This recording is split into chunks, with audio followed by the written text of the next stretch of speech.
I put my dad in the street against a heavyweight. I've gone back to the dad. I've punched him a few more times. 5 blokes outside my front door. Can you come and help One me? hell of a fucking story, so stay tuned.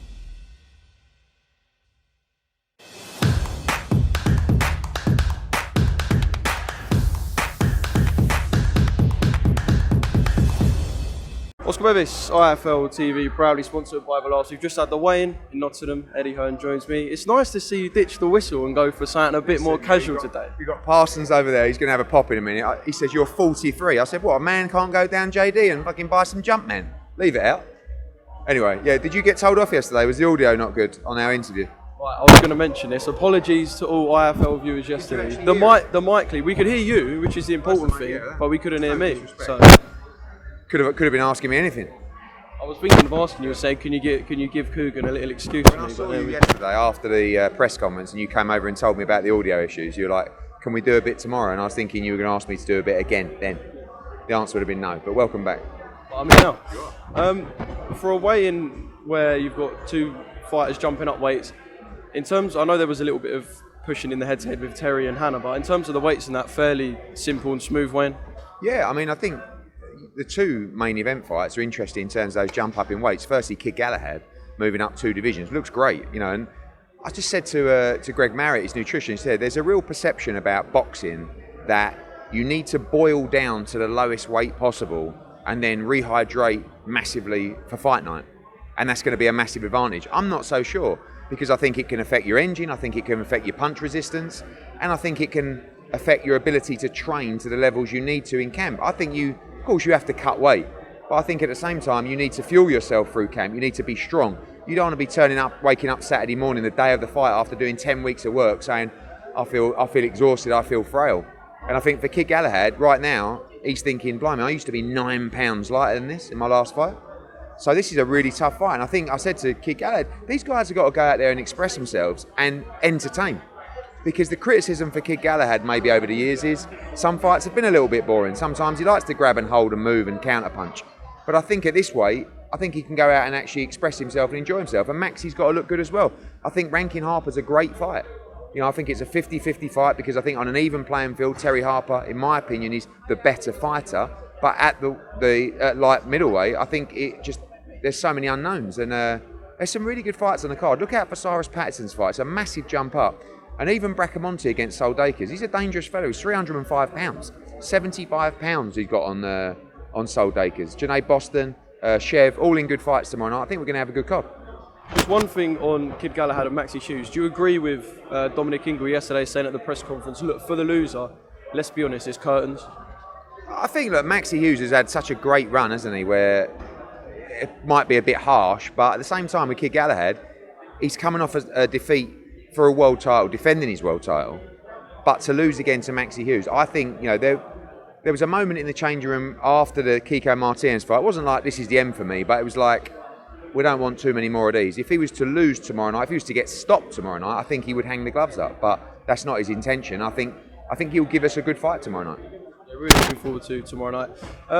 I take it you've seen Tyson Fury's video calling Joshua a shithouse. I mean, look, I think Tyson Fury's fighting Manuel Charr, in all honesty. Like, the more I think about it, the more I see stuff like, you know, we've all agreed to work hard on the contracts. Listen, we got the contract last Friday or Saturday, and it was all over the place. Since then, we've had calls, I think, as recent as yesterday, getting it in the right place. And just by his message, I don't know, like, I think they want us to run out of time a little bit, you know, and we're not just going to sign a contract that isn't in its correct format, isn't in the best interest of Anthony Joshua, and that's not for people to say, oh well, what are they asking for too much. The terms are agreed, we've agreed those terms, but now we have to go into a position of negotiating with the broadcaster. Honestly, hand on heart, I think what Tyson Fury is going to do is, this is taking too long. You know, the fight's in December 3rd. The fight, by the way, can sell itself in 24 hours and sell out anyway. So we're under no time constraints, like it's got to be done today or tomorrow. It's got to be right. We want the fight. AJ's in camp for that fight. But I just, you know, when I see things like that, I liked it when everyone was quiet because I thought, okay, they actually want the fight. And then he comes out today and it's like, I don't know. And then Manuel Charr comes out and says, I'm fighting Tyson Fury on December 3rd. What's that? Shane Fury said yesterday he believes Tyson will fight Manuel Charr. Yeah. Well, there you go. That tells you everything you need to know. But we'll see. Look, we're still moving forward, hoping that fight gets done. And ourselves in Queensbury, it's been good. Like, there's no one's. They've done nothing wrong.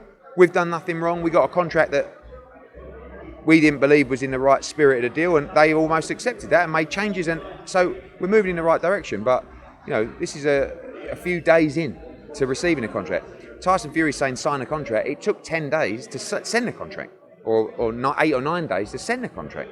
So all of a sudden we want it signed now when it was all over the place. So we'll see. But my gut feeling is Tyson Fury's getting ready to fight Manuel Charr, and this whole thing was just, But I hope I'm wrong.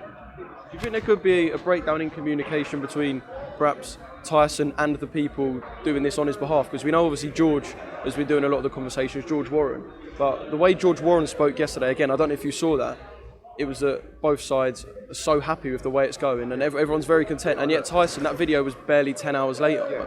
I think, I agree with you. I think that what I'm hearing from George is very different to what we hear from Tyson. Like, myself and George have got, we haven't agreed, but we kind of said to each other, let's just sort of, and despite everybody getting interviewed 100 times a day, no one's bad-mouthed anyone, no one's talked badly about it, no one's done anything wrong yet, everyone's been trying to move forward. So, and then Tyson does that, and that's when I start to doubt what's going on, and I don't think, by the way, that video's coming from George Warren. Like you said, I think it's coming from Tyson Fury, who's capable of doing anything he wants. But the way that I read it is that Matchroom and Queensbury are doing their best to try and make this fight. It is complicated.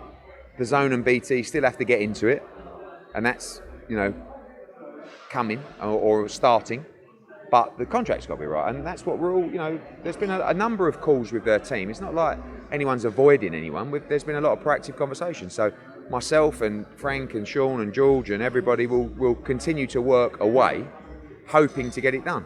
But what we're not going to do is listen to Tyson Fury on Instagram saying, sign a contract, you sausage, and then just sign a contract tonight that's all over the place, that can't even protect his commercial rights of other deals. So it's a huge fight, and it's going to take its time, but we're all doing our best. Just one more thing on this. Have you guys kind of had a conversation outside of like contractual stuff saying, look, obviously we are going to ask you, we're going to ask Frank, we're going to ask George, whatever. Have you kind of had a chat outside and said, guys, let's minimise the talk on the actual contract and what's listed, and let's talk about it because we'll get asked? But have you spoke to each other and just said, let's minimise it? It's not really. Someone asked me yesterday, what was the problem with the contract? I can't tell you things within the contract that was a problem. It was more the format of that agreement, but I'm not going to go like... Could it be what we had before with AJ and Tyson last time, where it was just loads of talk, and then when it don't happen, it's kind of just like... We signed that contract for the Fury fight. People are bizarre that they just forget that we signed to fight Tyson Fury. He could not fight Anthony Joshua because of the arbitration. We'd already signed. So we're prepared to sign again, no problems. But it's got to be right. And, again, going back to the communication, there's nothing unreasonable from George and Queensbury at the moment in terms of the process. At not one stage have I gone, well, fuck this, we ain't doing this because they're, everyone's trying, and hopefully it might lead to other fights as well. We never know, but we're not going to just see a message from Tyson Fury on Instagram and say, all right, let's just sign this agreement that would actually may end up breaching his entire commercial agreement. Like, people don't understand that. So, I hope everyone's telling me Fury's fighting Charr on December 3rd. I hope they're wrong. Just kind of your response, Eddie, to Wilder's comments. Obviously, you said that he wouldn't win a round against Usyk, and he said you're a bit salty. Salty? Probably am a little bit salty, really, but salt's good for you, I've been reading up a lot about it lately. Not too much, just enough. Yeah, I was always told that salt was really bad in your diet, but now people are telling me that salt is actually really good for you. Maybe you should continue to fire off a while. I will say one thing. Sometimes I'm a massive exaggerator, right? Because I'm a promoter. Sometimes I say things that probably, like when I say Canelo Golovkin is 10 times as big as Errol Spence, and what I really mean is it's a much bigger fight, right? When I say that Deontay Wilder won't win a round, probably what I mean is he won't win many rounds, right? I actually don't think he will win a round. But he can still win the fight. And when everybody puts out the clickbait, like you lot, right? And this goes for Parsons as well, taking snaps over there for his clout. right, is you always put out this clickbait stuff, right? And you always, by the way, those thumbnails you put out are really annoying as well. And all you lot, Parsons is laughing over there, right? You're all like, oh, Eddie, retweet my post. Oh, Eddie, oh. And you want me to retweet a thumbnail of me going, or something like that. Obviously, I'm not going to do that. Just giving me one now. Yeah, but obviously, put one up of me looking unbelievable, I'm going to retweet it, right? But anyway, going back to Deontay Wilder. So I don't actually think, but what I said was, I don't think Deontay Wilder will win a round against Alexander Usyk, but he is always dangerous in the fight and could win the fight. But no one put that bit in. They just said, Eddie Hearn says he won't win a round against him. So, but I really don't think he will win many rounds at all against Alexander Usyk. That's not controversial. It's the truth. He'll get absolutely outboxed all day long. But he could win the fight. I'm not saying he can't win the fight. I'm saying he could, but he's going to get outboxed. What are you looking at, Parsons? Do you agree with Wilder in the fact that when he does retire, obviously we don't know what's going to happen from here on in, but he said that he is a guaranteed Hall of Famer? Oh my God. He said he's a guaranteed Hall of Famer. He's beaten Luis Ortiz, who's about 52. That is the only victory on his resume against an elite heavyweight. I mean, I know you lot, Coogan does it all the time. Oh, I'm not saying anything, I'm not saying, but the reality is, who has Deontay Wilder ever beaten?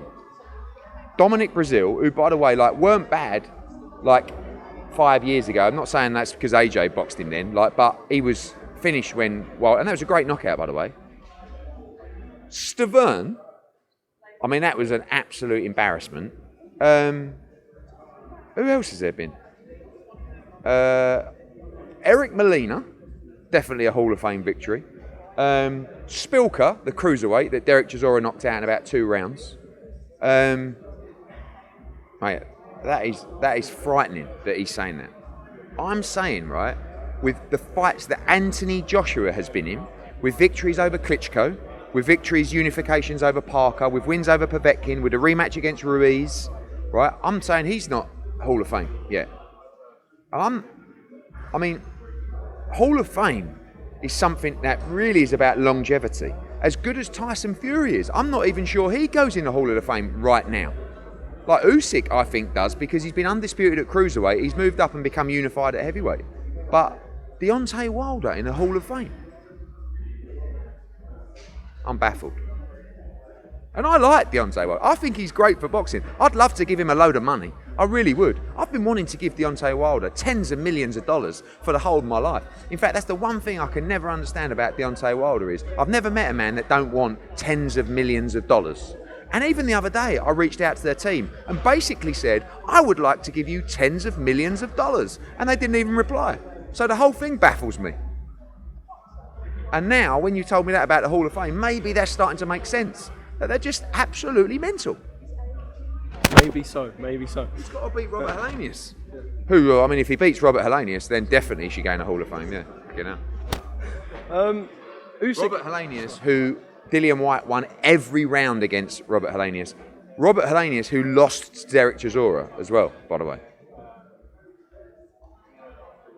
it's not bad for a comeback fight, is it? No, it's a good fight. But what I'm saying is what we were talking if about, you win that fight, you're a Hall of Famer. And by the way, I thought that Helenius might cause him problems, but he's a bit upright with his chin in the air. And I think he'll get knocked out inside 5 or 6 rounds. But if it goes 7 or 8 rounds, could be interesting. Usyk-Canelo, I know Usyk called it a freak fight. Yeah. Is it just one of them that is going to be spoken about because it's 2 ridiculously big names and something that will never happen? I think going into the Bivol fight, there was a real air of invincibility around Canelo Alvarez, and making that step up to 175 clearly was difficult for him to do against a prime, fresh fighter like Dimitri Bivol. So I don't think you can really talk about the Usyk fight until we start talking about seeing Canelo move to 175 and beat Dimitri Bivol. But he's got to beat Ramirez, and Canelo Alvarez is all about taking risks and challenges. He would love to fight Alexander Usyk, and Both men are the same in that. he believes he can beat him because he believes he can beat anybody. But certainly you'd want to see him return and beat Dimitri Bivol before you make that bigger step up to what would probably be 200 pounds. Just one more thing from me. I know during the interviews, not the one that we took down with Jake, One of them, he mentioned that for Katie Taylor to be pound for pound one, there needs to be a catchweight fight. Obviously, we'd love to see him fight again because the first fight was unreal. But does it make it difficult in a working sense now, going back to Jake? Because I suppose for Katie, that's probably the fight we want to see most again, her and Serrano. For both girls, I mean, you'd be robbing the girls of a life. I mean, they're going to make more money than they made for the first fight, which was a lot of money. What?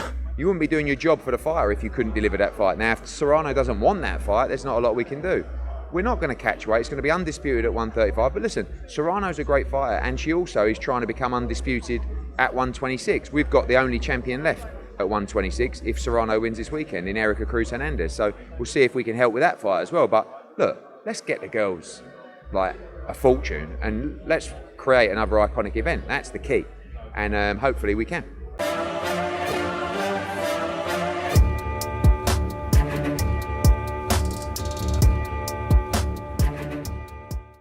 Yeah, I put my dad in the street against a heavyweight.